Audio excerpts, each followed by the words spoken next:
diter lho kula. Waduh. Nek sampun enten sing gadah keteng wingking. Oh ngono. Oh bisa. Mburi iso, berarti secara diam-diam. Mbak penyanyi. Dalem nggih? Kau. Sakniki setunggal mboten cekap nggih. Madalang ini berdua liar. Oh, madang. Rumijine lho, sampeyan krungu to, Tulungagung enek sejenenge Bos Kacung iku ae loro.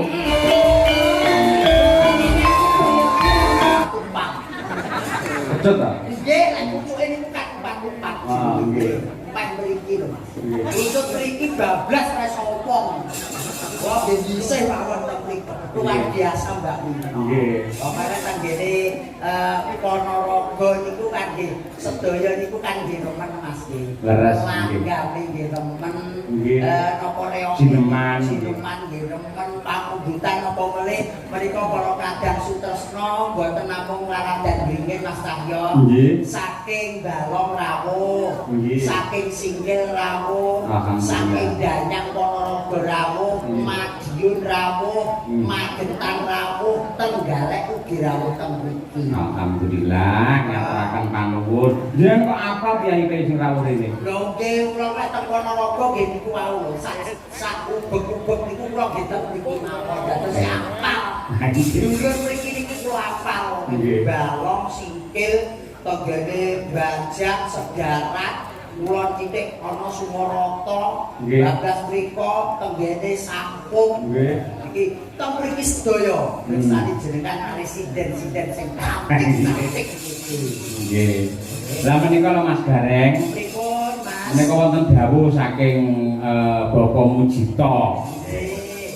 Mas, ini ada penyanyi namanya Mbak Fitria Rosa. Persembahan dari Bapak Haji Karnabi Jombang. Mbak Fitri, Mbak Fitri. Mbak Fitri. Jadi sempat kesana migak. Oke, nggih.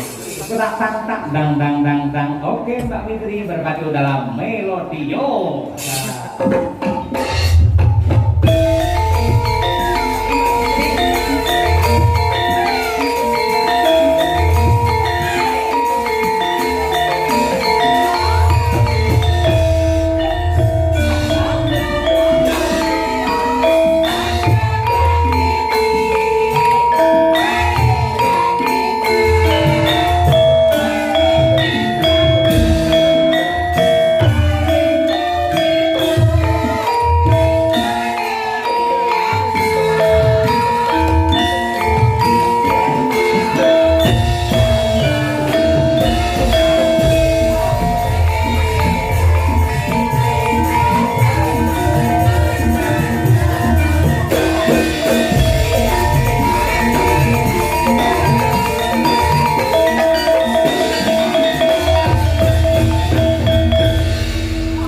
Mbak Fitri namanya ya, Mbak?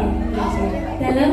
Namanya Mbak Fitri. Nggih, leres. Nggih, perkenalkan nama saya Idul. Mas Idul. Kersane rumah monggo cegat. Kula mriko.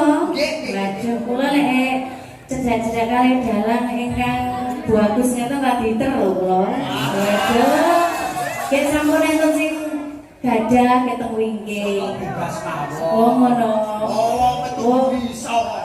Mburi iso, berarti secara diam-diam. Mbak penyanyi. Dalem nggih? Kau. Sakniki setunggal mboten cekap nggih. Madalang ini berdua liar. Oh, madang. Rumijine lho, sampeyan krungu to, Tulungagung enek sejenenge Bos Kacung iku ae loro. Mosok ya Pak Dalang ya mek sitok. Aku tetep sitok. Mung Iya. ngene sesuk lak prei kula. Diparingi rezeki kali Pak Mujito. Buka silang tak jak ning mall tak kon tuku baju ya sampean ngene. Iya ta? Waduh. Ben podo. Nek lak sandal jijit mau, bujuk kula nanti glundung malah nggih. Nggih ta? Oh nggih, nek telegram mawon Pak Dalang. Pesan dong, upami Mbak Kesi kagum baju kados teknik ngeten iki. Budal ning Ponorogo ngoten kula ngeten. Piye? Ini apa ngono kuwi jenenge? Tegese gungan Mbak Yuku. Oh. Iki kok ya ngantek gawe ngono wis. Kula nggih ngoten. Nggih, Mbak Fitri. Nggih, Mas. Alhamdulillah sowan teng dalemipun Pak Bapak Mujito, Pak Mujito. benar, Bapak Mayor Mujito, selamat malam. Semoga hajatnya dilancarkan dan sehat-sehat, rezekinya lancar bersama Ibu, nggih. Ya, amin. Saya tuh saking bisa. anu nggih, Mbak. Kula. Bapak Haji. Nggih, betul. Dari Bapak Haji Irfan Karnadi dari Jombang. Oh, iya. Dan Kemudian aslinya mana? kula tanggine sinten iki wong? Mbak E Mbak Tulungagung. Mbak Pino. Tulungagung nggih. Saya Tulungagung. Pengen perso jenenge tepang Gunung Bolo, Gunung Bolo. Bolo kuwi mbiyen anu bekasku. Bekas tak liwati maksudnya Mas. Omahku sik ngalor maneh. Jembatan Mujang siji nggon ketek-ketek kae. Iya, iya, sih termasuk kaya. Yo, ketek-ketek kae. Idul. Iya bener toh. Jembatan Mujang nggon ketek-ketek. Idul. Kae ngidul. Nenek bangsu protolon terus mulon. Oh, layak kok panggil temen Mas. Nggih. Mbak Fitri ke. Ah, salah ijo. Nggih, kula mantane niku, sak ijo niku. Nggih, kula Badhe niki. nembang apa, Mbak? Lah nggih kula niku mau bingung saking mriki kok anu napa kula niki nggih sanes sinden nggih Bener. campur sae kula nggih radi-radi ngaten pripun. Jenengan Lorenza lah kulino to. Itu jadul-jadul. Oh, ngaten. Nggih. Kula to. DJ. Nggih radi. Anu? Nggih, kula manut mawon. Pokoke jalan ngoten mangke kan dibantu kali Mbak Nggih toh, sinden jenengan mau nggih. nitih napa, nitih napa? Kula nite anu Mobil? mboten dokar. Oh, itu ora tau jedot, Mbak. Kula biasanya dijedang malah. Wah, berat. Waduh. Bulan iki. Emosi den ngono kabeh kena aku ngerokok aku men. Tambahan nggih. Anu riyen mawon napa sing lagi niku nggih nggih. Nggih. Nggih. Saya Mbak, jenengan Napa? mboten kulino teng wayang to? Kula Ngeten. nanggung sepi dah niki tasih teng wayang pino. Lagi wayang iki sutradara ini dalam ketika dalam Betul. puncak tukang tambahan itu sendika dawuh. Nah, ngoten. Ayo. Nggih, tadi ada request lagu itu tadi lagunya campur sari juga, tapi campur sari sanes nanggang lho Nggih, nggih. nggih, nggih, betul. Wonten lamunan mungkin saged dibawakan napa kula tak konfirmasi riyen kalih mas-mas niki napa pripun Mas Milan. Oh, nggih. Aja tak delok Pak nggih ngapunten lho, Mbak Kesi nggih. Kok Ora nggak apa-apa, pantes ora yo. apa-apa, wong niku Lah umure sik 17. nggih, ngeten Setengah. iki, lek dalu ngeten iki Pak Cahyo. Pak Cahyo. Pak Cinta mriku kali Mas Kentir niku lho. Karo Kentir Sing pundi? Kendir pundi? Lah kan sing kok saran kan. Biasane orang Pak Cahyo ora. Sinten? Kung Cahyo. Pincang yo. Bareng iki Pak Aang iki guru ya dalang iso suwiyah ora. Nggih. Mbak sampe ora ngerti to. Sing, napa? Wong saya golek enek penyanyi niku ngelok-ngelokne dalang. Nggih. Ora manut karo dalang. Terus Kok lek gitu. mati akhirnya dadi ngene iki. Lha niku kula biasane lek wis pacakane ilang dadine ngoten niku. Kuwi ora apa-apa. Kompetisi niku cuma Sing penting aja nganti dadi ngene iki.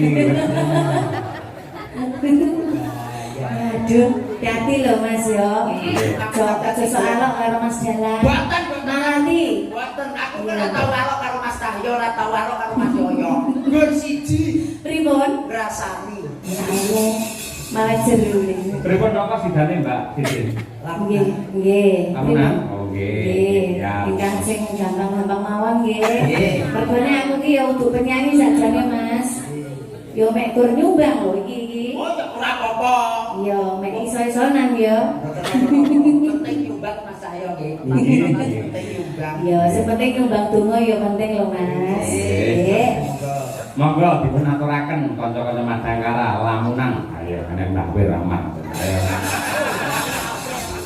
Ayo.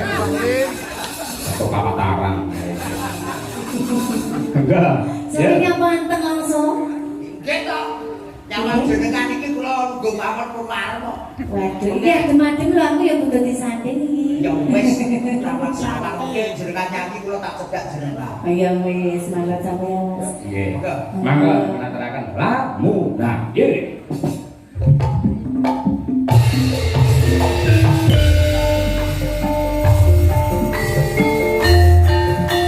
Joget ya Mas Garing. Boyoke kok.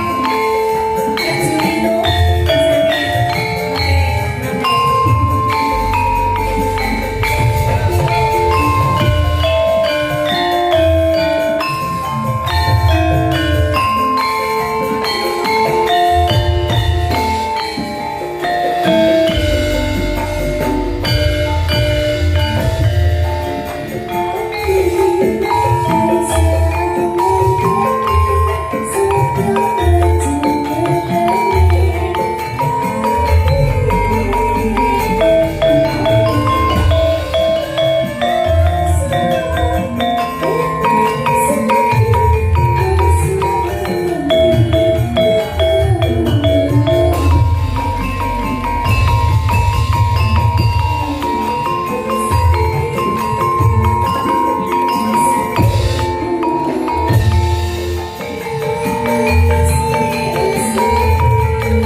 asline banci. Tenang, saestu. Aduh. Mas Gareng, niku wau joget pargoi to. Pargoi. Lah kok sampean sing kuat aku wis boyoken. Loh, jamumu kurang ampuh. Kene ku jamune apa? Jamune nek wong Ponorogo iki ya sing apot endhog. Endhog. Endhog Jawa 10. Oh ngono, karo apa nek? Blek karo susu SGM. Ndak loro ae ndoke. Oh. Wis 10 bare ya kelempoken ta ya.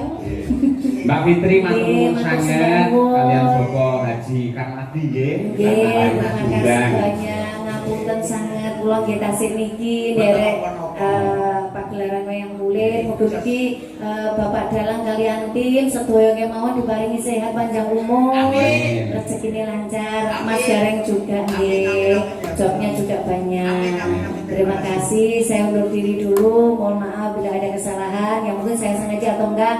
Juga buat beliaunya tuan rumah Bapak Mujito. betul Bapak Mayor Mujito beserta Ibu. Terima kasih Ibu. Tadi katanya ngantuk, tapi setelah ninggalin jenengan langsung ini, langsung semangat. Wow. Loh maksudnya Ibu loh, Ibu Mujito untuk aku. Iya Mas ya. Oke, kula pamit rumiyin, mugi-mugi lancar sampai akhir acara nggih. Terima kasih. Assalamualaikum warahmatullahi wabarakatuh. Waalaikumsalam. Nggih. Mas Gareng nggih. Gandeng menika Ponorogo niku benten guyon bab lagon ya diaturke ning ya lakon aja nganti ditinggake. Saya niki kan bocah-bocah cilik niki mesti seneng kalih sabetan, seneng kalih lakon. Nggih leres Mas. Nggih. Nggih. sinumak sinong nggih rawuh mriki Mas. Nggih. Mangke dipun lajengaken goro-goro pokoke malah luwih hot full edan. Pengasih saka Hyang Agung muga-muga tambah sumanting ya, Mak. Ya, Mbak nek gelar cerita nyuwun izin Bapa Mayor Mujita mangke nggih perangipun anak kula ingkang bajeng kelas 1 SMP ingkang badhe nderek nyambut damel. Ya. Ya, ngatur pranama tak dherekake. Sang patih sikra kanata paris nyakiti kumolong samyak kumrakut lampahe binarung krapyak batang agati